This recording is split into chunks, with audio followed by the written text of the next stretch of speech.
ஒருத்தனுக்கு வாழ்க்கையில மகிழ்ச்சியே இல்ல, சந்தோஷமே இல்ல.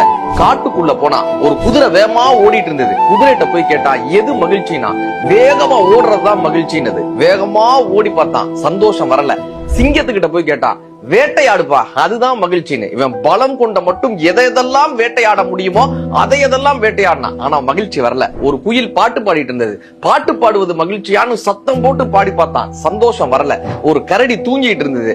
தூங்குவதுதான் மகிழ்ச்சியான்னு தூங்கி பார்த்தான், சந்தோஷம் வரல. எதுதாண்டா மகிழ்ச்சி, எதுதாண்டா சந்தோஷம் தேடிட்டே இருக்கும்போது ஒரு ஆட்டுக்குட்டி அங்க அழுதுட்டு இருந்தது. ஏண்டா தங்க அலறான்னு கேட்டான். நான் மந்தையோட வந்துட்டு இருந்தேன், எங்க அம்மாவோட வந்துட்டு இருந்தேன், எங்க அம்மாவை விட்டு நான் பிரிஞ்சுட்டேன், எங்க அம்மா கிட்ட சேரணும்னு அந்த ஆட்டுக்குட்டி அழுதுட்டு இருந்தது. உடனே அந்த மனிதன் அந்த தாய் ஆடை தேடி கண்டுபிடித்து அந்த குழந்தை ஆடை சென்று ஒப்படைத்தான். அந்த தாயும் குழந்தையும் சேர்ந்து அந்த அன்பை பொழியக்கூடிய அந்த அற்புதமான ஒரு காட்சியை பார்த்தாங்க.